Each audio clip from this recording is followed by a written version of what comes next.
Hey guys, Statua here. I'm here to tell you about the Operation Iron Hurricane Persistent Campaign. So this is a persistent campaign in that the enemies on the ground and the activity that you see and the tasks that are available are going to remain persistent every time the server restarts. So if something gets destroyed or something gets added, uh, it will save in the current state that it is and will not reset back to the way it was before. With the exception of some units that are meant to not save or meant to change every time that the server restarts. Um, in the persistent campaign, we have a common goal. Usually, this is a large operation goal, and then it's separated down into area of operation goals. So, for example, we are an Operation Iron Hurricane. The goal is to invade Iran with a bit of a backstory that you can read up on in the briefing. And in this current AO in Phase 1, we have a goal of completing a set quota based on the tasks that are available. And in order to complete these goals, we have various tasks, and they are split into three different categories. There is the area support operations. These are daily tasks that are usually always available and can be completed multiple times over. There's the tasked operations, which are typically one-time missions that are intended to be done by a couple helicopters, up 2 to 4, maybe 6 or 8, depending on the operation requested. And then there's named operations. These are basically large events, uses multiple helicopter flights. This is well planned in advance. Could be a drop-in event, and not nearly as common as the other two. The Persistent Campaign is a milsim experience, and it is very unforgiving to just drop in. So if we compare the Persistent Campaign to the public server on server 4, Hilo World, you'll see that the biggest difference is that you can't just jump in and do whatever the heck you want. You've got to use the tasks that are posted to decide what you want to do, and then you've got to use the tools available to you to help plan that task. Because if you just jump on in and you go conduct something, you may find that you'll be punished for not planning ahead of time. You can run into some sort of enemy group, or if you weren't paying attention to the tasking at hand, it could go south very fast and end up in you failing that mission. So, in a sense, the Persistent Campaign is a much more milsim experience compared to Server 4, and is intended to be done by Black Shark Den as a collective group working towards a common goal. So, where do you start, you may ask? Well, the best place to start is the briefing. So, we'll switch on over here, look at the Discord, and we're going to head on over to the campaign AMR channel. So in the campaign AMR channel, you're going to find in the pinned messages a channel guide. This kind of tells you what this is, and how to react to these task operations. But more importantly, you're going to find the link to the briefing. So if we click on this link to the briefing here and we open it up, you'll find the Operation Iron Hurricane briefing. So you'll see the backstory. Totally recommend reading this whenever you get the time. It'll help you with your immersion and understanding the story of why we're here in Iran in the first place. You'll see the area of operations overview, the sit rep of what's currently going on in this area of operations, some extra information on this phase that we're in, and then information about the area support operations. So these are the ongoing tasks that are typically going to be available for you to do throughout the duration of this section that we're in. And you'll see that we've got some logistics tasks, CSAR. These two will probably be always available throughout the entire duration of the campaign. And then we have some more pertinent ASOs. This one's been completed already, as it had a quota to do it. This is a coastal defenses ASO. We've got VBSS, maritime security, oil rigs, assaulting, and anti-submarine warfare. Um, all these postings have lots of information on them. Be sure to read them in the briefing. You can see the VBSS one. It has a guide, and so does the ASW one. So if you click on that guide, you'll be able to open it and see that there's a whole bunch more information on how to conduct this task. So make sure you're looking at the briefing and that you're paying attention to these links that are posted. Same thing goes for the radio frequencies. You'll see that the oil rig assault, the maritime security, and the VBSS, they've all got radio frequencies that you need to be tuned into. So you'll want to pick that frequency. You know, we've got 55.5 Fox mic for VBSS. If you're conducting this task, make sure you tune into that frequency. Otherwise, you're going to miss some important information. We've got some extra information in the briefing as well. Typically, we'll talk about what aerodromes are available.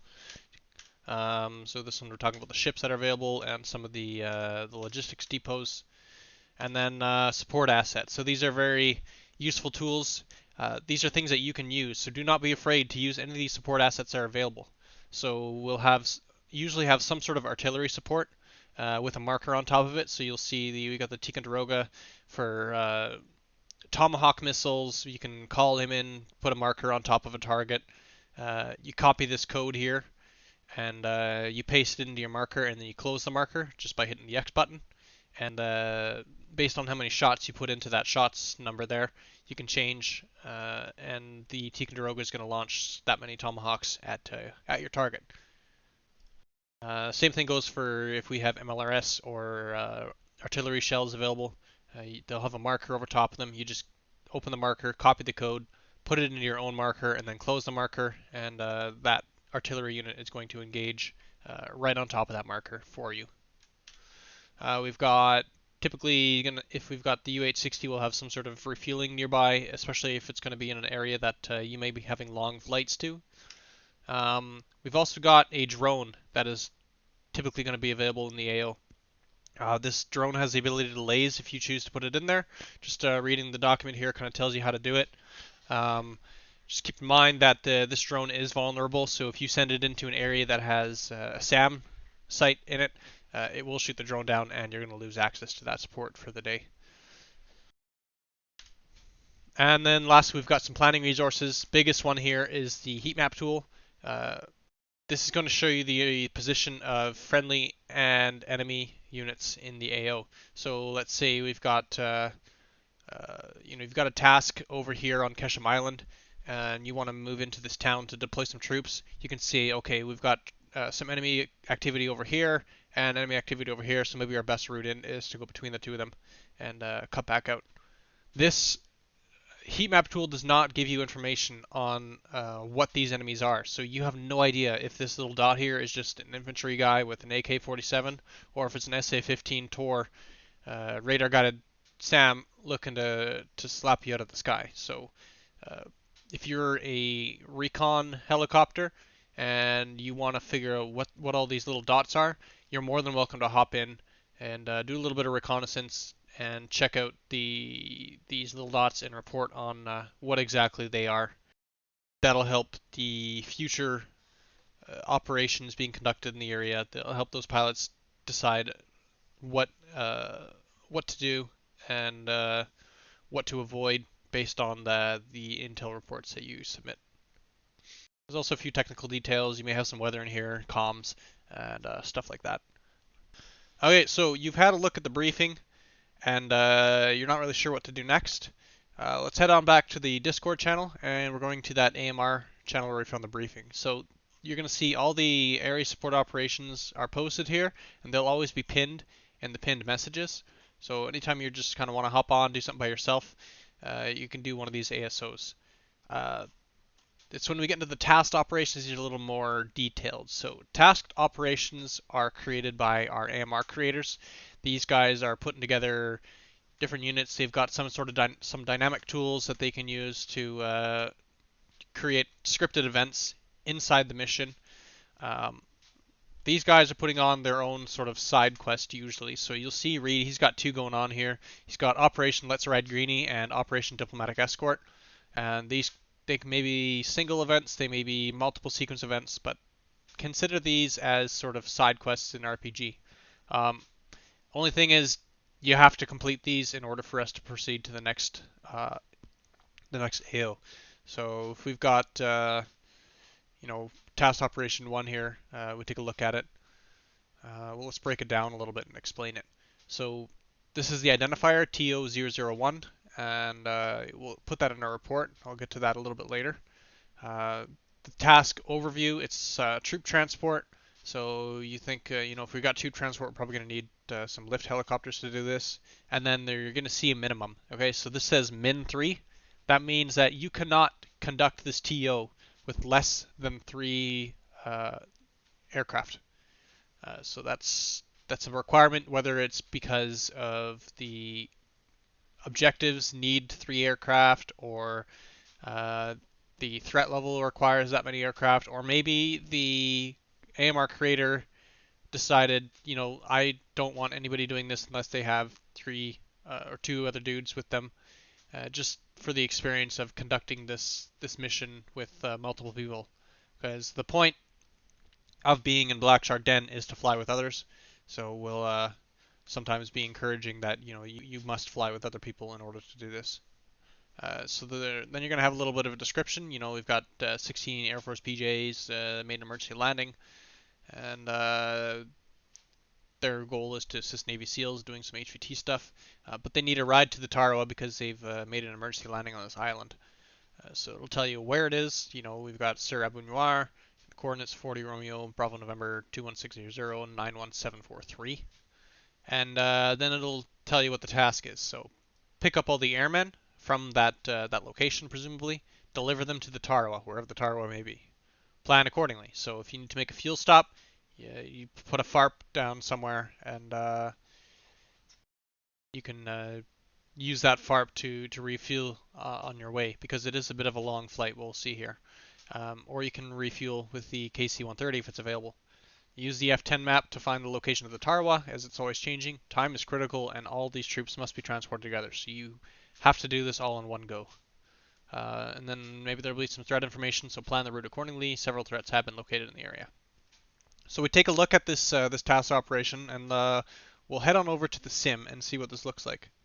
So here we are in the active campaign as is right now, and we'll take a look. This task said it's on Sir Abu Nuar and the coordinates 40 Romeo whatever. We'll see the island here. So we look, we've got lots of troops on the ground. Looks like they're ready to be extracted, and we've got our crashed C-130, and you can see that they're not able to fly that aircraft at this time.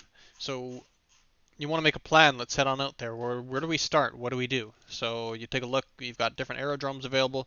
You can start from the Ocean or Invincible up here, or you could start a little bit closer, and this is Jebel Port, and then that way you can start from there and make that quick flight over to the island.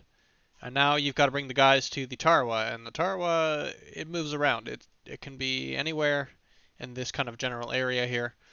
So you're gonna make your plan based on where it is.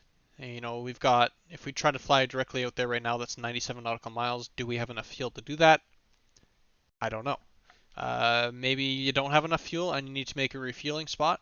So you could plan ahead of time. Say, okay, before we conduct this task, let's head on out. We'll just land somewhere in Dubai here, and we'll drop a FARP, on this location. You can use CTLD to do that. If you're not sure how to use CTLD, get a hold of your unit leader and talk to them about training on CTLD usage. And FARPs and FOBs that are placed are persistent in that if you drop them somewhere, they'll be available for you the next time the server restarts. So let's say you want to conduct this operation, you want to get a FARP set up before you do it. You can head up there, you set up your FARP, and then the next day when you want to use it, you can head out to that FARP and rearm refuel as you make your legs to the FARP and then back up to the Tarawa. Alright, so you've got your plan for the task operation and you're ready to complete it. What we're going to do is we're going to add a reaction to this. Okay, so you've claimed the plan, you've made a date, you said, yeah, we're going to do this on Wednesday, let's get it done. Let's add a reaction. So this we're going to put a thumbs up here, just a regular yellow thumbs up, or brown or white or whatever color you decided to paint your emoji. Just put a regular standard emoji thumbs up here. What this indicates is that yes, I've claimed the this task operation and we're planning to do it. We've got a date set. Please do not do this unless you've actually made a plan to do it. If you see a task operation come out and you're like, oh, that looks really cool, I want to do it, don't just claim it, because you're just kind of taking it away from everybody without having an actual plan. It's first come, first serve, not first claim, first serve. Okay, so make a plan, then you can claim it. And now you've gone out to the operation, you've picked up the guys, you delivered them to the Tarawa. Mission successful. The next reaction you're going to want to do is a collective thumbs up. So this is just found on the Black Shark Den emojis. You put a collective thumbs up there, and that indicates mission successful. People don't need to worry about that task operation anymore, and you've written a report about it, and we're good to go. This indicates to other pilots that this task operation is complete, doesn't need to be done, and it indicates to the AMR creators that we can remove this from the queue here. Let's say that you've done the operation, and but for whatever reason you weren't successful. Maybe you've lost your aircraft, or you were not able to get out there, or whatever it may be. Just remove the thumbs up that you initially reacted with, and that way people know, okay, that mission is available again and still needs to be done. Okay, so we'll consider you've done the former, you've completed the operation, mission successful, or maybe you didn't. Whatever it may be, anytime you do an activity on the persistent campaign, you need to be writing a report about it. So in order to do that, we're going to go to the After Actions View channel. Make sure that you're doing the campaign one, not the regular AAR channel. This one here, this is for other missions and events, maybe multi-squads in the squadron. The one for the persistent campaign is the campaign AAR channel. And you'll see everybody has already posted in here already quite a bit, and they're all following this kind of format here. So in your report, you've got a few things to do. You'll see everybody's kind of following the same format. If you open the pinned messages, you'll see the format up there. You just select that code, you can Control-C to copy it, and you can paste it into the channel. So under AMR, you're going to enter in what you did. So if it's an area support operation, you're going to write ASO plus the acronym for it, which you'll see in the ASO posting up here, ASO log, ASO CSAR, etc. Or if it's a task operation, you're going to write the task operation and the number. So TO003, and you'll see that in this channel we have TO003 that coincides with it. Mission status, if you're doing a area support operation, ASO, this is probably going to be labeled as ongoing, meaning that this operation is still going. Same thing with a task operation. Maybe this is a multi-step operation that needs to be done. You can put mission status ongoing.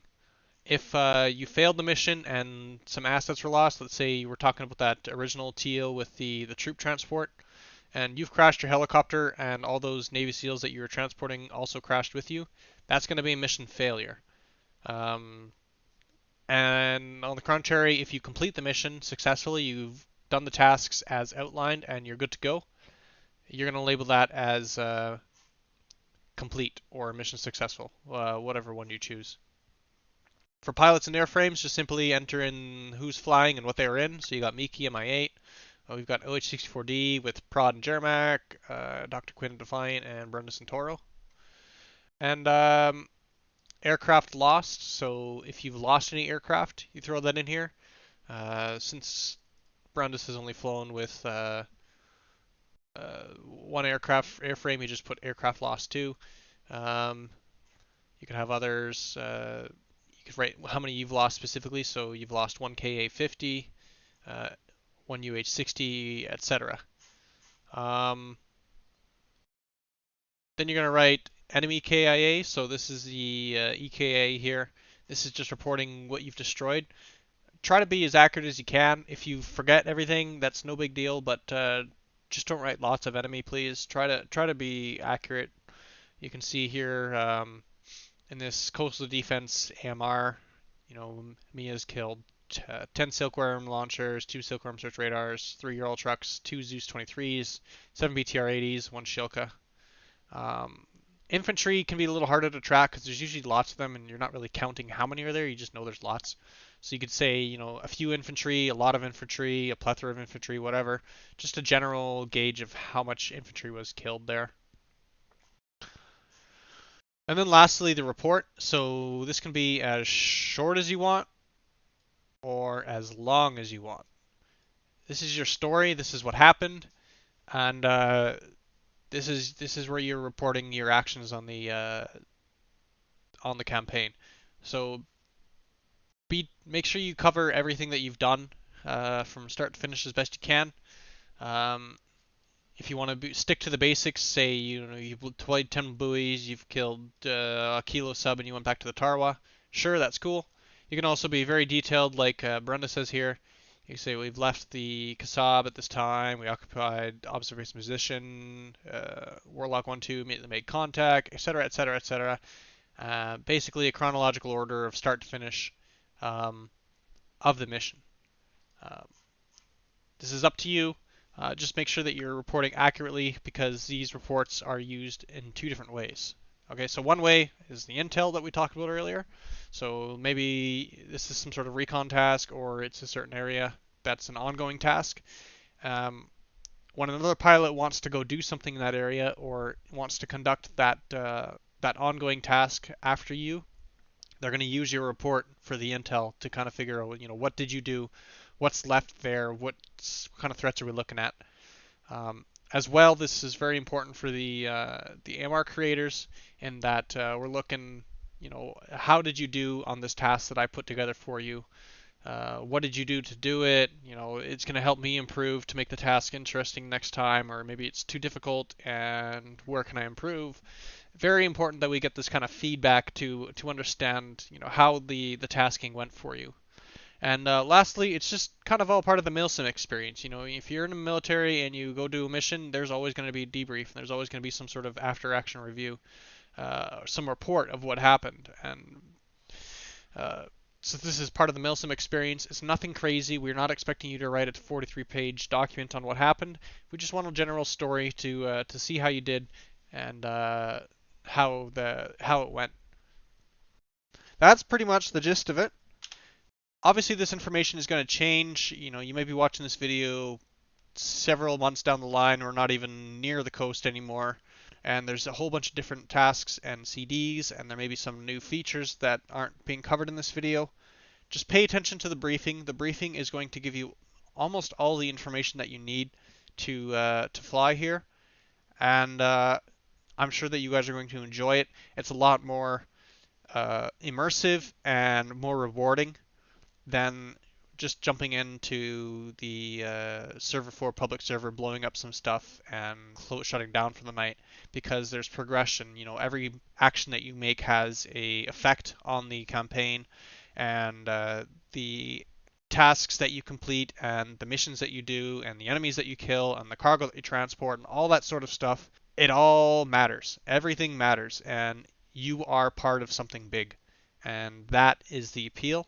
And that is why we absolutely love the persistent campaign here at Black Shark Den. We're happy to work on it. We're happy to keep it going. And this is something that we really have no intent to stop at any point in the future. So come join us. Come fly the persistent campaign. Get some shit done. And be the badass Black Shark Den pilot that you are.